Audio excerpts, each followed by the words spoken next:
Me wala gafannu ya jamaa ummata ummanni keenya kun yoo mara galfata tahira kajufu yoo bakka argata utuu qabuudha beeyta'ee salphata dachii sarraan batu gooteerraa galfata keenya nurraa dhiigee kan ofii jaarrata abbaan isirraa baqata arroorroo nu dhasaa qabnaanii tirgoo nu ta'ee gargaarsa keetiini.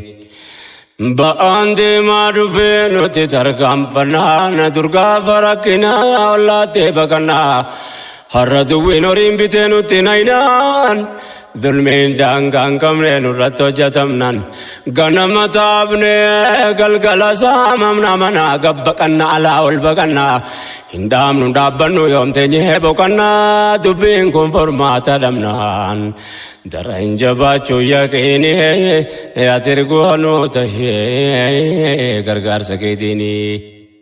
Addunyaan balloon kun nutti maaf dhibbata nu dukkana daayinaa kaanumaan ibsata kan dhama markata kan dhabaaf rakkata kan dhama markata kan dhabaaf rakkata jedhanii mammaaksan abbootii dubbata yaa hawaasa gaarii yaa arjaa ummata.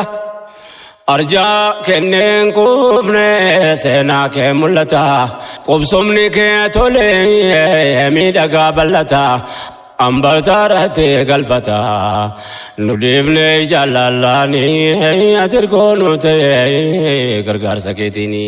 Yaa ummata keenya wanni walee dhaabnu kanaaf sana jenne hamba waan amannu qabna biyya maqaa barrattiin waamamnu.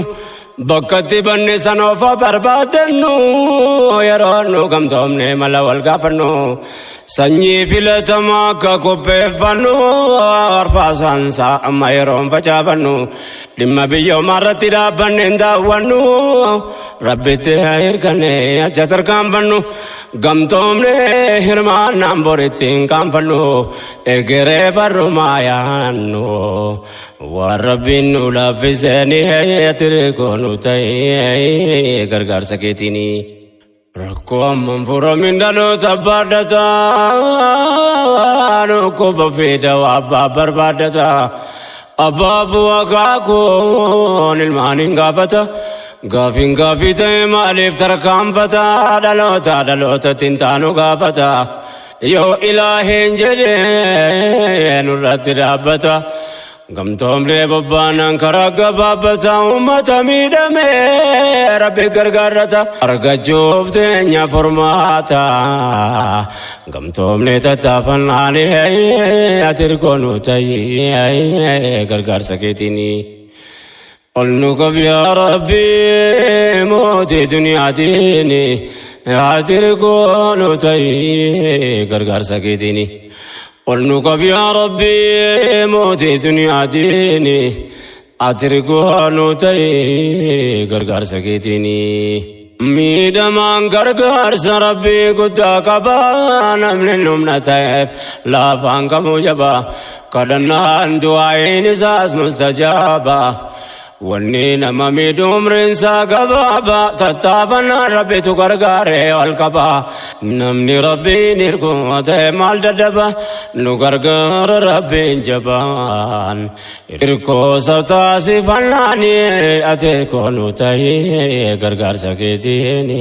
Sittir kanna hirkoo nu ta'ee yaa rabbi atomna nu ta'ee mataa ol nu qabee ummatam leencabee nu fayyise qalbi waan nun tolle maraati nurraa qabee waan nun tolle maraati nurraa qabee situ beeka kaydee shira sharkeef garbee dhaalima dhala ilmaan namaa nurraa darbee yaa rabbi adlii keetiin ati nu dhaqqabee daandii akeerra nu dhaabee maslahaa duniyaatiin atirgoo nu ta'ee gargaarsa keetiini.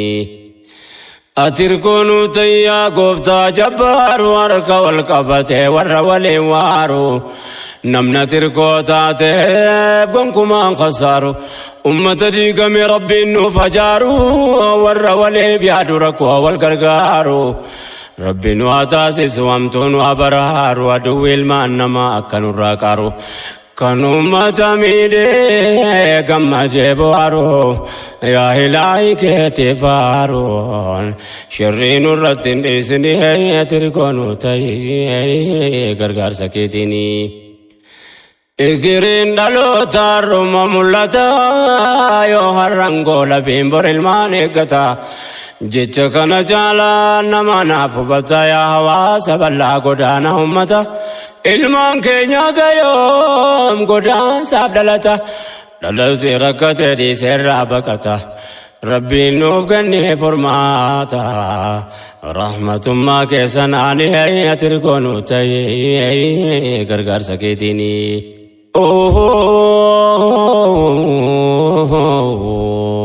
Nyakarasa gabrummaa gamtoomaa wallaanaa rakkoo har'a nu qabee qofamaa fooywaanna baramee kaatamaa biyyarraa godaanna dhaalannee guddannee godaansa tolkaana laala baqattummaa dhuyne waloo baafna waan dubbataa dhufne asumatti dhaamna.